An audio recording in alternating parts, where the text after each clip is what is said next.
আলো, মধ্যবর্তী কোনো জায়গা নেই। আর কেউ যদি এই অভ্যুত্থানকে অ্যাবিউজ করে, পুঁজি করে, মামলা বাণিজ্য করে, মানুষকে চিমনি করে, আবার হয়রানি করে, মামলা করে, কোর্টের চক্কর কাটায়, সে যে হোক না কেন আমরা তার বিরুদ্ধে কথা বলবো।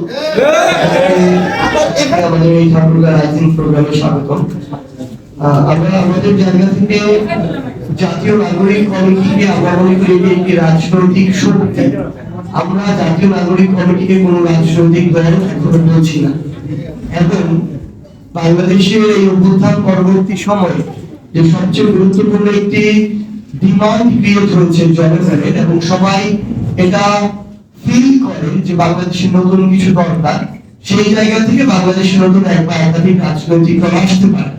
কিন্তু জাতীয় নাগরিক কমিটি রাজনৈতিক দল নয়। রাজনৈতিক শক্তি বলতে আমরা আমাদের জায়গা থেকে যেটি বোঝাচ্ছি যে জাতীয় নাগরিক কমিটি বাংলাদেশের এই সময়ের ডিমান্ড অনুযায়ী এই মুহূর্তে যে কাজটি করবে সেটি হচ্ছে একাধিক কাজের মধ্যে একটি কাজ হতে পারে লিডার তৈরি করা, ইন্টেলেকচুয়াল দিক থেকে সাউন্ড একটা জেনারেশন তৈরি করতে জাতীয় নাগরিক কমিটি কাজ করবে।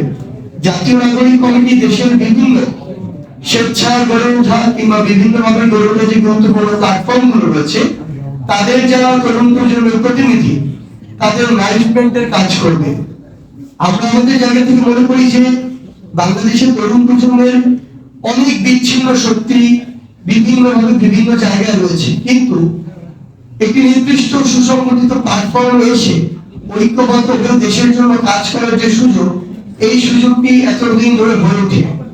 এই অভ্যুত্থান পরবর্তী সময়ে দেশের ছাত্র জনতা, নাগরিক এভাবে প্ল্যাটফর্মের মাধ্যমে আসলে ঐক্যবদ্ধ হচ্ছে।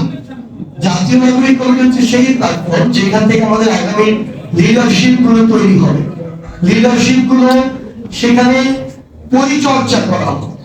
আমরা আমাদের জায়গা থেকে যে জিনিসটি মনে করি যে আগামী বাংলাদেশের সবচেয়ে গুরুত্বপূর্ণ ডিমান্ড হচ্ছে দেশ এবং দেশের মানুষের কথা মাথায় রেখে কাজ করে যাবে এমন শত শত লিডার।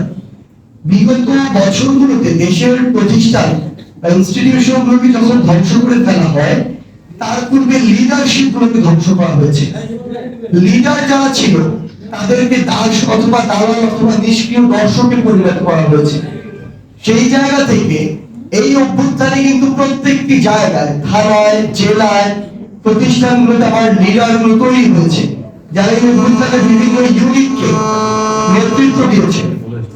সেই জায়গায় সেই লিডারদেরকে দীর্ঘমেয়াদে আগামী বাংলাদেশে কিভাবে আরো পরিচর্যা করা যায় সেই কাজটি জাতীয় নাগরিক কমিটি তাদের জায়গা থেকে করবে, এবং আগামী বাংলাদেশে যে নতুন এক বা একাধিক রাজনৈতিক দল আসতে যাচ্ছে, আমরা জাতীয় নাগরিক কমিটিতে যারা এখন বিভিন্ন ভাবে নিজেদেরকে দক্ষ হিসেবে গড়ে তুলছে, তাদের প্রতিনিধিত্ব আমরা আশা করি দেখতে পাবো।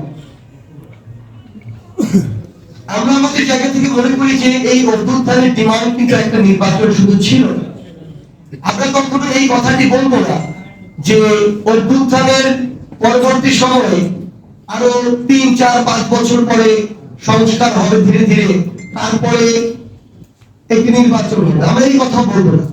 আমরা মনে করি সংস্কার একটি দীর্ঘমেয়াদী প্রক্রিয়া।